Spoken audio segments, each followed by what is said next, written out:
question I get a lot is related to crypto ATMs, right? And as crypto ATMs become more ubiquitous, with Bitcoin seemingly becoming more ubiquitous as a medium of exchange, which I think is wholly debatable and another conversation for another time.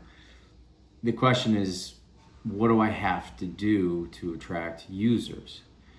And it's important to know that there's a big difference between a fiat regular old ATM and a crypto ATM, right?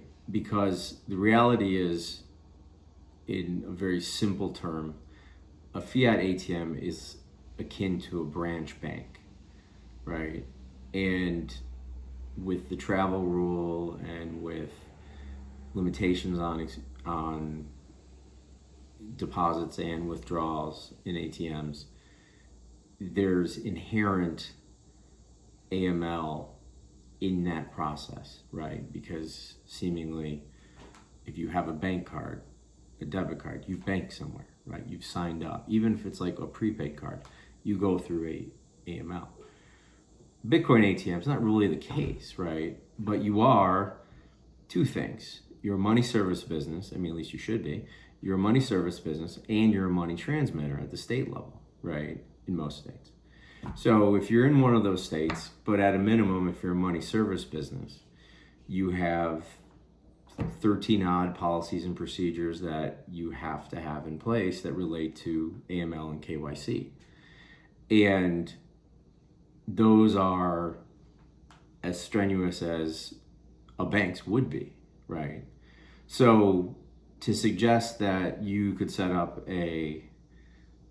purchase a crypto ATM and simply people would just show up and pop in, doesn't work that way, right? It doesn't work that way. It can't work that way. I mean, it could work that way, but it really shouldn't work that way. And you stand to get yourself in a bit of trouble if it does work that way, because ultimately you have to verify who's using that ATM before they use that ATM, right? Now, subsequent visitors or repeat visitors, well, that's one thing, right? Once you verified them.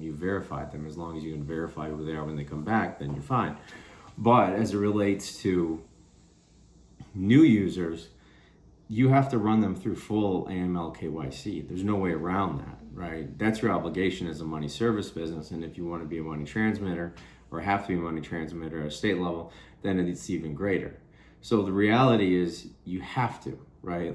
You have to use a third-party service and verify them before they use the ATM. You can't simply collect the information, allow them to use the ATM, and then verify them at a later date, because what if they're not who they say they are? Or what if they're on the SDN list? Or whatever the case may be, they've already done the deed, right? So problem is, you have to verify people before they use the ATM, and the speed at which you do that can be problematic because it's an ATM and the whole concept is obviously quickness and efficiency, and you don't want somebody sitting at your ATM for 25 minutes when people could be using it.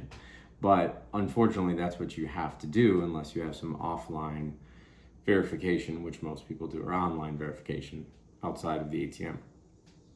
But to say that there's a comparison between a fiat-based ATM and a crypto ATM, it really isn't, right? From a legal standpoint, they're wildly different because you come to the fiat ATM already verified effectively, whereas with that crypto ATM, your first time, it's not the case, right? So irrespective of how, it defeats the purpose, right, for lack of a better term, but you have to do it. So there's no way around it, unfortunately. And while crypto ATMs are a great thing, right now, there's not, until you see a financial institution sponsoring them, right? And now we just have fractional companies doing them, right? Until you see that, much like a bank would have ATMs and bodegas and all sorts of other places, you're stuck doing full AML KYC on everybody who comes up and tries to use your machine. So that's that, unfortunately.